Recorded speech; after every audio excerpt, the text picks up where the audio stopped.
ಸಂವಿಧಾನವನ್ನು ಬದಲಾವಣೆ ಮಾಡಬೇಕು ಅಂತ ಪ್ರಸ್ತಾಪನೂ ಮಾಡಿಲ್ಲ ಅಥವಾ ನಾವು ಆ ಔಚಿತನ ಕೈಯೂ ಹಾಕಿಲ್ಲ.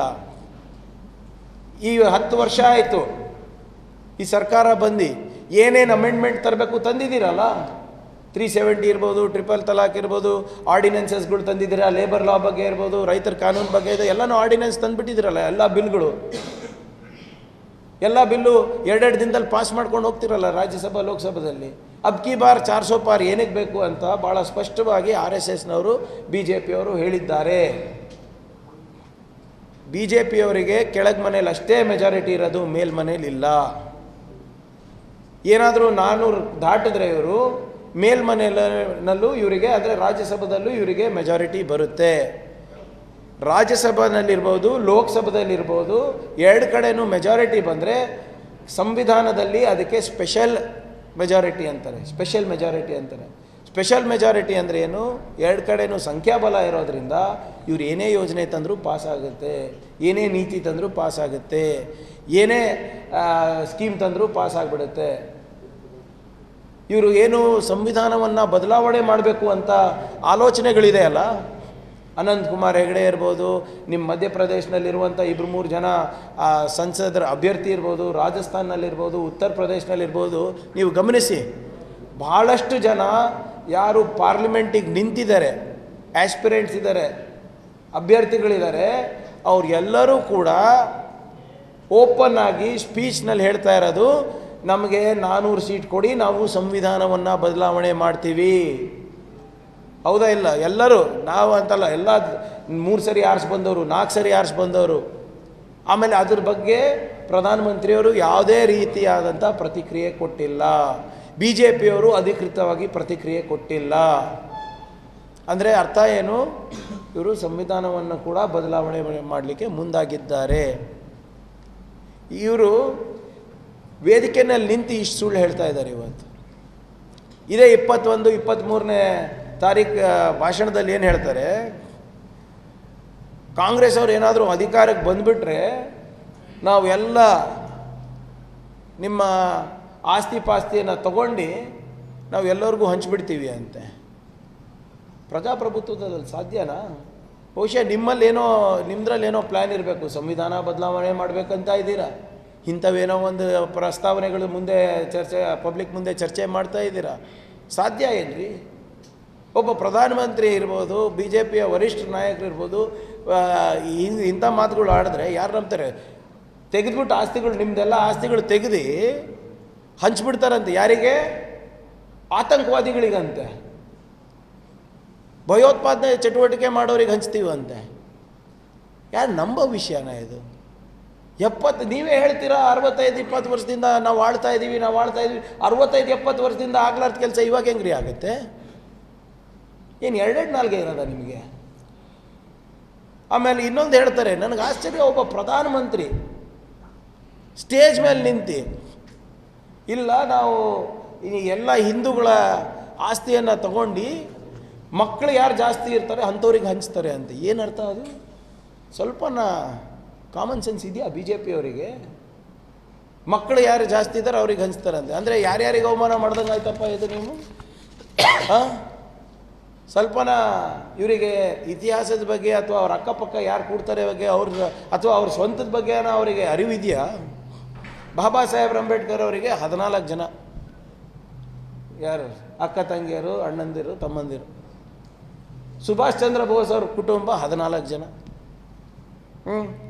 ಭಾರತ ರತ್ನ VV ಗಿರಿ ಅವರು 14 ಜನ.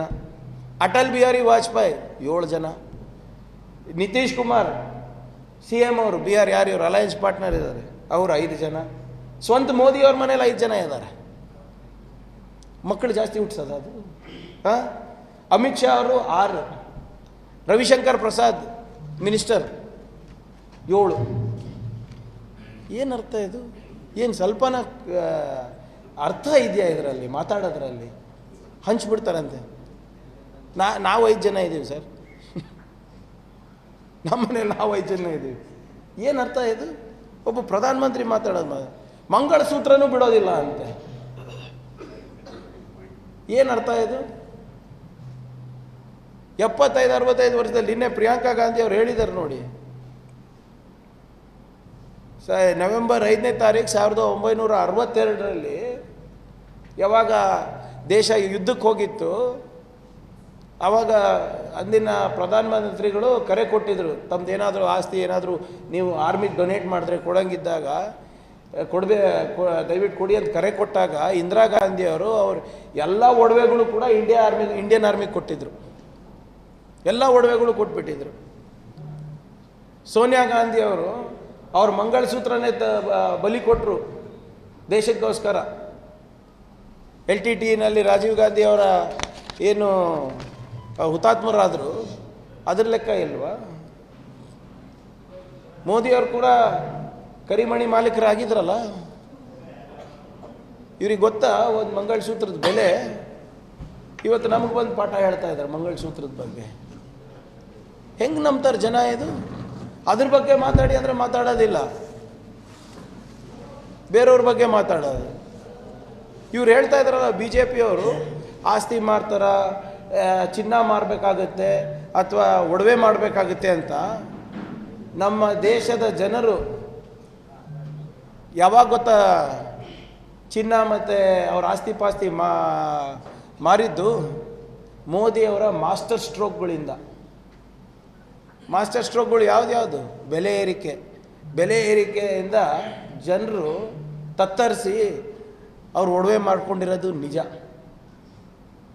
ಕರೋನಾ ಲಾಕ್ಡೌನ್ ಸಂದರ್ಭದಲ್ಲಿ, ಅವೈಜ್ಞಾನಿಕ ಲಾಕ್ಡೌನಿಂದ ಯಾವಾಗ ಆದಾಯಕ್ಕೆ ಹೊಡೆತ ಬಿತ್ತು, ಆವಾಗ ನಮ್ಮ ಮನೆ ಹೆಣ್ಮಕ್ಳು ಆದಾಯ ಇರಲಾರ್ದೆ ಒಡವೆ ಮಾಡ್ಕೊಂಡಿರೋದು ನಿಜ.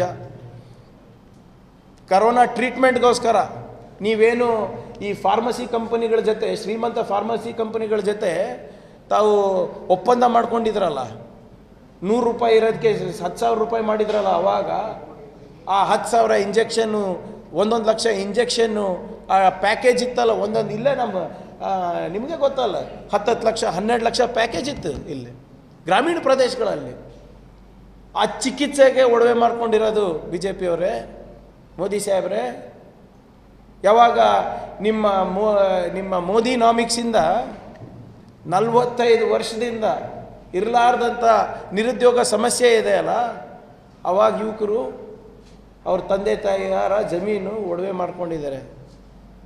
ಯಾವಾಗ ನಿಮ್ಮ PSI ಸ್ಕ್ಯಾಮ್ ಆಯ್ತಲ್ಲ, ಯಾವಾಗ ನಿಮ್ಮ JE ಸ್ಕ್ಯಾಮ್ ಆಯ್ತಲ್ಲ, AE ಸ್ಕ್ಯಾಮ್ ಆಯ್ತಲ್ಲ, ಉತ್ತರ ಪ್ರದೇಶದಲ್ಲಿ ಪೇಪರ್ ಲೀಕ್ ಸ್ಕ್ಯಾಮ್ ಆಯ್ತಲ್ಲ, ಬಿಹಾರ್ನಲ್ಲಿ ಪೇಪರ್ ಲೀಕ್ ಸ್ಕ್ಯಾಮ್ ಆಯ್ತಲ್ಲ, ನಮ್ಮ ಯುವಕರು ಯುವತಿಯರು ಸರ್ಕಾರಿ ನೌಕರಿಗೆ ಇರಬೇಕು ಅಂದ್ಬಿಟ್ಟು, ಸರ್ಕಾರಿ ನೌಕರಿ ಪಡಿಬೇಕಂದ್ಬಿಟ್ಟು ಆ ಎಕ್ಸಾಮಿಗೆಲ್ಲ ರೊಕ್ಕ ಕೊಟ್ರಲ್ಲ ನಿಮ್ಮ ಮಂತ್ರಿಗಳಿಗೆ, ಆವಾಗ ಜಮೀನು ಮಾರ್ಕೊಂಡ್ರು, ಆವಾಗ ಒಡವೆ ಮಾರ್ಕೊಂಡ್ರು. ನಿಮ್ಮ ಭಾಳ ದೊಡ್ಡ ಮಾಸ್ಟರ್ ಸ್ಟ್ರೋಕ್ ಡಿಮಾನಿಟೈಸೇಷನ್, ನೋಟ್ಬಂದಿ, ಗ್ರಾಮೀಣ ಪ್ರದೇಶದ ಹೆಣ್ಮಕ್ಳದ ಅಕ್ಕಿ ಡಬ್ಬಿ ರೊಕ್ಕ ಕದ್ರಲ್ಲ, ಆವಾಗ ಜನರು ಒಡವೆ ಮಾಡಬೇಕಾಗಿತ್ತು. ಇವಾಗ ಯಾರೂ ಮಾರ್ತಾ ಇಲ್ಲ ನಮ್ಮ ಕರ್ನಾಟಕದಲ್ಲಿ ಗ್ಯಾರಂಟಿಗಳು ಬಂದ ಮೇಲಿಂದ. ಇವತ್ತು ಏನು ನಡೀತಾ ಇದೆ ನಮ್ಮ ದೇಶದಲ್ಲಿ? ಎಲೆಕ್ಷನ್ ಕಮಿಷನ್ ಸುಮ್ಮನೆ ಕೂತಿದ್ದಾರೆ. ಮೋದಿಯವ್ರ ಭಾಷಣ ಕೇಳಿ ತಾವು, ಯಾವ ಮೋದಿಯವ್ರು ಅಂತಲ್ಲ, BJP ಅವ್ರು ಯಾವುದೇ ಭಾಷಣ ಕೇಳಿ, ಇನ್ಕ್ಲೂಡಿಂಗ್ ಉಮೇಶ್ ಜಾಧವ್,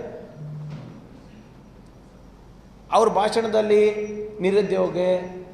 ನಿರುದ್ಯೋಗ, ಬೆಲೆ ಏರಿಕೆ, ಸಮಾನತೆ, ಸ್ವಾಭಿಮಾನದ ಬದುಕು ಕಟ್ಟುವಂಥ ಯೋಜನೆಗಳು, ಏನು ನಿಮ್ಮ ಯಾವುದಾದ್ರೂ ಇರಿಗೇಷನ್ ಪ್ರಾಜೆಕ್ಟು, ಇನ್ಫ್ರಾಸ್ಟ್ರಕ್ಚರ್ ಪ್ರಾಜೆಕ್ಟು, ಇದು ಯಾವುದು ಬರೋದೇ ಇಲ್ಲ ಅವ್ರ ಬಾಯಿನಲ್ಲಿ. ಏನು ಬರ್ತದೆ ಅವ್ರ ಭಾಷಣಗಳಲ್ಲಿ? ಏನು ಬರುತ್ತೆ? ರಾಮ ಮಂದಿರ, ಹನುಮಾನ್ ಚಾಲೀಸ, ಸನಾತನ ಧರ್ಮ, ಪಾಕಿಸ್ತಾನ್, ಮುಸಲ್ಮಾನ್, ಘುಸ್ಪೇಟಿಯ, ಮಟನ್ನು, ಮೊಘಲ್ಲು, ರಾಹುಲ್ ಗಾಂಧಿ, ಮಲ್ಲಿಕಾರ್ಜುನ್ ಖರ್ಗೆ. ಇವೆಲ್ಲ ಪದಗಳು ನೀವು ತೆಗೆದುಬಿಟ್ರೆ ಅವ್ರಿಗೆ ಭಾಷಣನೇ ಮಾಡೋಕ್ಕೆ ಬರೋದಿಲ್ಲ. ನೀವು ಅಬ್ಸರ್ವ್ ಮಾಡಿ, ಈ ಎಲ್ಲ ಪದಗಳು ನಾ 8 ಪದ ಹೇಳಿದ್ದೀನಲ್ಲ, ಈ 8 ಪದ ತೆಗೆದುಬಿಡ್ರಿ, ನಾನು ಚಾಲೆಂಜ್ ಮಾಡ್ತೀನಿ ಅವರಿಗೆ ಭಾಷಣ ಮಾಡೋಕ್ಕೆ. ಭಾಷಣನೇ BJP ಅವರಿಗೆ ಮಾಡಲಿಕ್ಕೆ ಬರೋದಿಲ್ಲ. ಈ 8 ಪದನೇ ಭವಿಷ್ಯಕಾಲ, ಭೂತಕಾಲಕ್ಕೆ ಹೋಗ್ಬೇಕಾದ್ರೆ ಮೊಘಲರಿಗೆ ಹೋಗ್ತಾರೆ, ಇವಾಗ ಬರಬೇಕಾದ್ರೆ ಭಯೋತ್ಪಾದನೆಗೆ ಬರ್ತಾರೆ, ಇದ್ರೆ ಮುಸಲ್ಮಾನವ್ರಿಗೆ ಬರ್ತಾರೆ, ಇದ್ರೆ ರಾಹುಲ್ ಗಾಂಧಿಗೆ ಬರ್ತಾರೆ, ಇದ್ರೆ ಸುಳ್ಳು ಹೇಳ್ತಾರೆ. ಇವತ್ತು ನಮ್ಮ ಪ್ರಶ್ನೆ ಇಷ್ಟೇ, ಕಾಂಗ್ರೆಸ್ನವ್ರು, ಇಷ್ಟೆಲ್ಲ ಭಾಷಣಗಳು ಬಿ ಜೆ ಪಿಯವರು ಪ್ರಧಾನಮಂತ್ರಿಗಳು ಹೇಳ್ಕೊಂಡು ಓಡಾಡ್ತಾ ಇದ್ದಾರೆ. ಎಲೆಕ್ಷನ್ ಕಮಿಷನ್ ಆಫ್ ಇಂಡಿಯಾ ಮಲ್ಕೊಂಡಿದ್ಯಾ ಏನು ಸತ್ತಿದ್ಯಾ ಅದನ್ನು ಒಂದು ಸ್ಪಷ್ಟವಾಗಿ ಮಲ್ಕೊಂಡಿದ್ರೆ ನಾಳೆ ಹತ್ರ ಇವತ್ತೆಲ್ಲ ನಾಳೆ ಎಚ್ಚರಿಕೆ ಆಗ್ಬೋದು. ನಮ್ಮಂಥವ್ರು ಮಾಡಿದ್ರೆ ಸರ್ ಇಮಿಡಿಯೇಟಾಗಿ ವಿತಿನ್ 24 hours ನನ್ನ ಮೇಲೆ ಕಂಪ್ಲೇಂಟ್ ಬರ್ತದೆ. ಅಲ್ಲೇ ಬೆಂಗಳೂರಿನಲ್ಲಿ ನಮ್ಮ ಕಚೇರಿ ಕೊಟ್ಬಿಡ್ತಾರೆ ವಿಧಾನಸೌಧದಲ್ಲಿ, 24 ತಾಸಿನಲ್ಲಿ ನೀವು ಇದಕ್ಕೆ ನೀವು ಉತ್ತರ ಕೊಡಬೇಕಂತ.